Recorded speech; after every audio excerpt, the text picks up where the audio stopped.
Wari uzi ko hari amayeri ushobora gukoresha kugira ngo ugeze ku bihumbi bine by'abantu bakureba, unagire n'igihumbi cy'abantu bagukurikirana kuri YouTube? Ngiye kubikwereka kandi byose biroroshye cyane. Icyo bigusaba ni ugukurikira iyi video ngiye kugukorera. Niba ushaka kumenya uko wakwinjiza amafaranga kuri YouTube, fata ikaramu n'urupapuro. Iyi niyo video yawe ikubereye.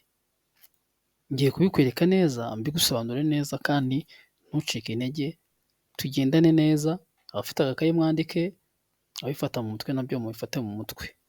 Birashoboka cyane ko ushobora kugira amasaha ibihumbi bine mu gihe gitoya, ukagira n'aba subscribers igihumbi mu gihe gitoya rwose. Ibi ndabibashishikariza kandi ndabibabwiza ukuri ko njyewe nabonye aba subscribers igihumbi mu kwezi kumwe.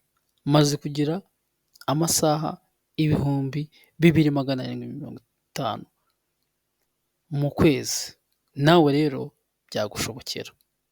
Reka rero mbereke mu magambo arambuye iyi video yose.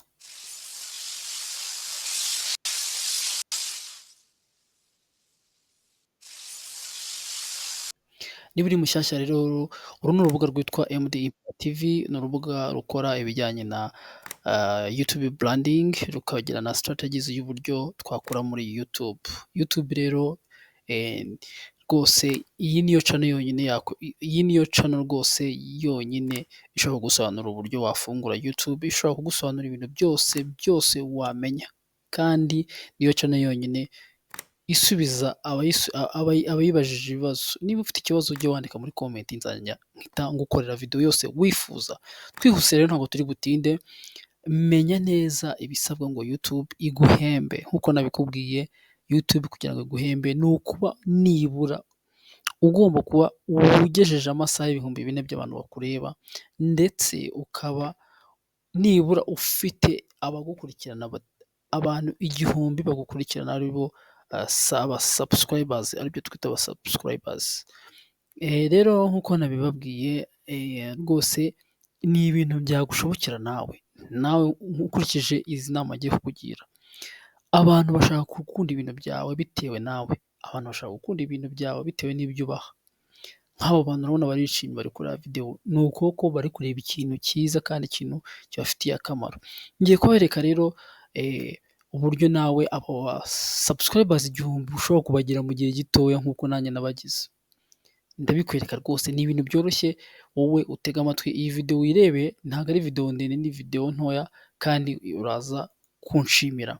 Twihuse rero, igice cya kabiri, ufata ubu buryo bukora neza cyane. Ni ukuvuga ngo iyi strategy ngiye kukubwira irakora neza. Fata iyi strategy ikora neza, ifite step 3 ngiye kukubwira. Izo step 3 nuzikurikiza, uzaza hano muri comment unyandikire umbwire ati MD Empire we warankoreye. Twagiye rero. Step ya mbere, kora video ndende kandi ifite agaciro. Ni ukuvuga ngo kora video ifite ireme. Nk'uyu muntu urabona ari gukora video yishimye, ari gukora video y'ukuri. Ni ukuvuga ngo nawe niba ugiye gukora video, kora video niba wiyerekana mu maso, kora video wereka abantu ufite icyizere, ufite confidence. Ni ukuvuga ngo mbese ibyo uvuga ubivuge kandi ari iby'ukuri. Wifata abantu ngo babeshye, kuko abantu batureba ni abantu basobanutse.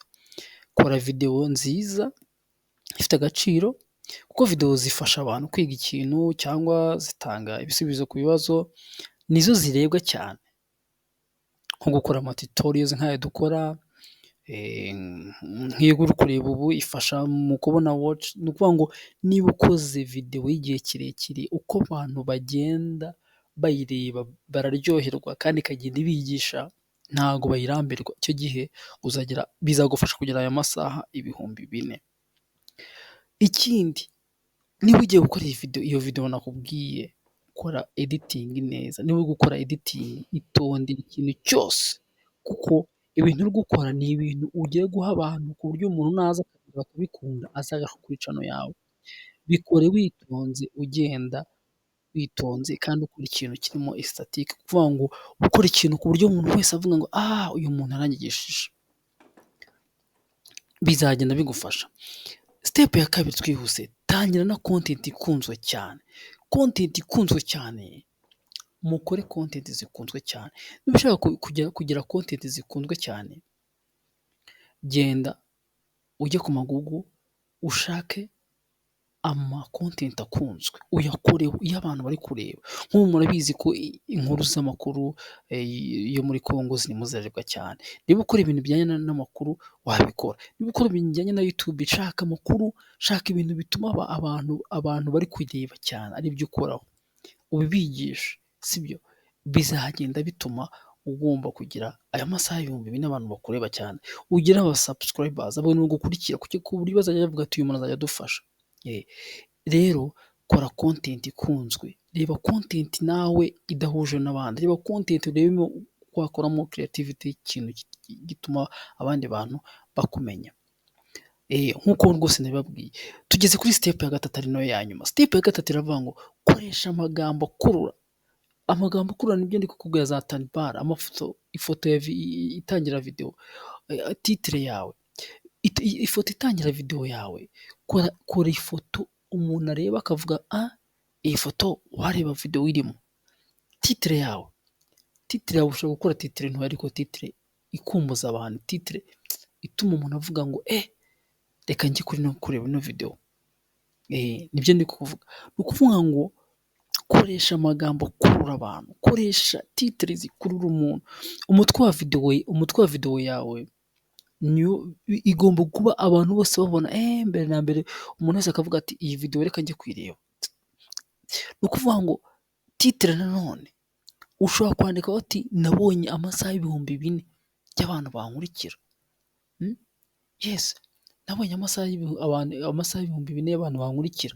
Ni ukuvuga ngo niba narabonye amasaha 4000 y'abantu bankurikira, umuntu azabibona ati ko nabibonye vuba, reka nanjye njye kureba ino video.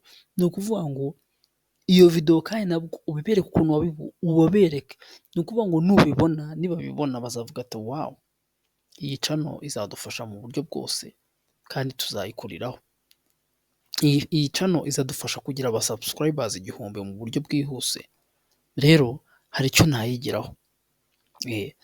Ikindi mugomba kwitaho, mukore n'amashort video. Hari abantu batazi gukora short, nabiberetsemo.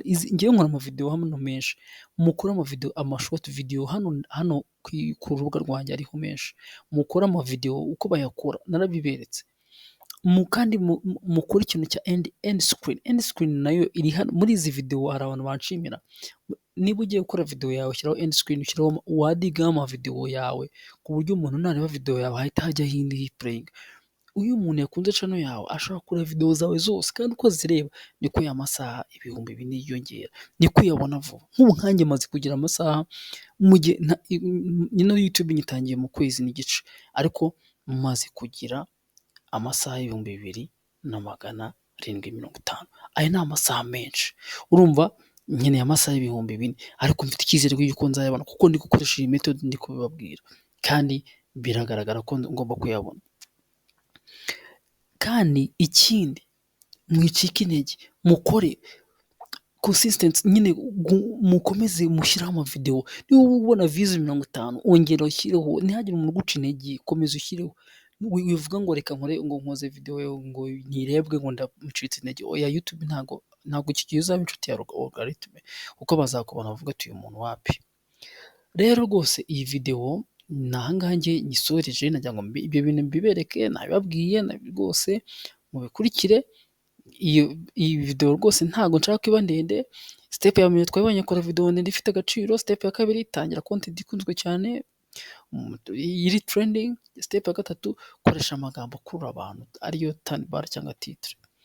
Rero rwose ndabashimira rwose, ndabashishikariza rwose, ndabasaba ngo mujye mu subscribe, mu like. Ni ibintu rwose ntago ari ibintu bigoye kuba mwanshigikira. Comment, njye nkunda comment. Niba umbwiye comment imbwira ati nshimira, mvuga ati warakoze, ese uzadukora iki ngiki, ese twakora iki ngiki. Murabizi ko njye nsubiza comment. Izi video zose mba nakoze nuko ni comment zanyuma mwashyize mukambwira ngo dukorere. Rero ndabashimira cyane. Iyi video ibaye ntoya, nibyo mbashaka, ntabwo mbashaka kubarambira. Dusubire muri video itaha. Ndabakunda cyane. Ciao ciao.